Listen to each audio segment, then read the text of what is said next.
Les données personnelles, ou plus exactement le bon terme, est les données à caractère personnel, c'est-à-dire l'ensemble des éléments qui permettent d'identifier un individu. Dans l'entreprise, les DSI sont face à aujourd'hui une immensité de données à caractère personnel. Avec l'Internet des objets, on va encore plus démultiplier la situation, et donc que ce soit au marketing ou aux ressources humaines, que ce soit à la logistique ou à la fabrication, le nombre des données à caractère personnel sont en position exponentielle. Les big data ne sont que l'une des illustrations. Qu'est-ce que ça veut dire? Ça veut dire en fait une réglementation extrêmement importante qu'on trouve dans la plupart des pays du monde. Une réglementation d'origine française, la loi informatique fichier liberté 1978, qui consacre effectivement les droits de l'homme numérique. L'article 1er de la loi informatique et liberté, première phrase, l'informatique doit être au service de chaque citoyen. L'informatique doit être au service de chaque citoyen. Cela veut dire que l'on doit prendre en compte la citoyenneté, que l'on soit en face d'un client, que l'on soit en face d'un salarié, que l'on soit en face d'un fournisseur.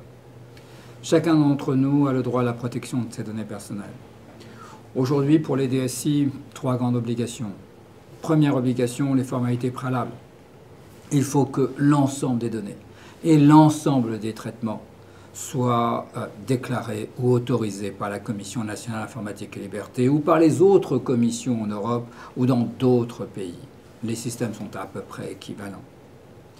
Aucune donnée n'échappe, lorsqu'elle est nominative, à cette obligation de déclaration.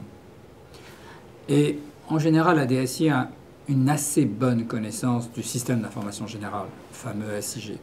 Par contre, avec des requêteurs, des systèmes d'infocentre, de plus en plus les utilisateurs vont piocher dans ces gisements d'informations nominatives, et après, la visibilité dans les programmes d'utilisation en local, dans les métiers, avec des Excel ou des mini-bases de données, il n'y a plus de grande visibilité. Pourtant, à la fois toutes les données du système d'information générale et chaque donnée dans chacune des applications des métiers doit faire l'objet d'un traitement informatique et liberté, et le premier des traitements. Nul ne peut utiliser ce type de données sans les avoir déclarées à la Commission nationale informatique et liberté, dans certains cas pour les données sensibles sans les avoir effectivement obtenu l'autorisation, dans certains cas, dans les données sensibles, sans avoir obtenu d'autorisation, sauf bien évidemment à avoir un correspondant informatique et liberté, base d'une posture citoyenne et légale du suivi de la réglementation. Pour le DSI, la formalité préalable n'est qu'un des éléments.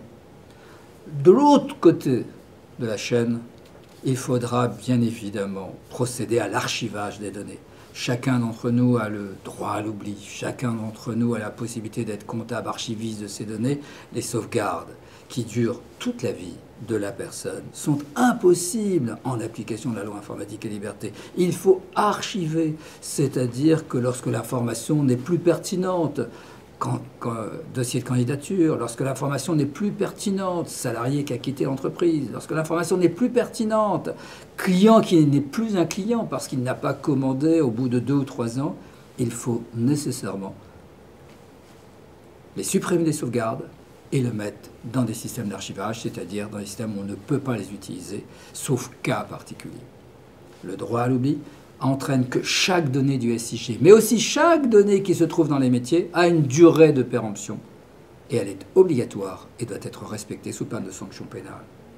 Dernier grand chantier pour la DSI, la mise en conformité de formalités préalables, l'archivage de toutes les données qui ne peuvent plus être actives. Il y a les flux transfrontières. Dans un monde de la globalisation, dans le cloud computing, les données sont envoyées dans groupes internationaux à différentes filiales, que ce soit les données clients, les données fournisseurs, les données RH. Et là, vous ne pouvez exporter des données vers des pays non européens que si et seulement si ce pays a une protection adéquate, c'est-à-dire il y a un continuum de protection, ou alors il faut obligatoirement que ce pays, pour l'importateur, signe une convention par laquelle l'importateur local applique non seulement sa loi, mais aussi la loi européenne.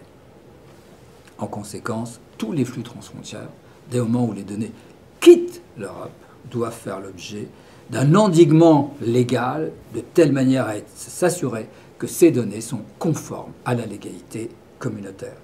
Et là, le DSI ne peut pas dire j'ignorais, car les flux de données transfrontières, c'est d'abord et avant tout des flux informatiques dans le cloud computing.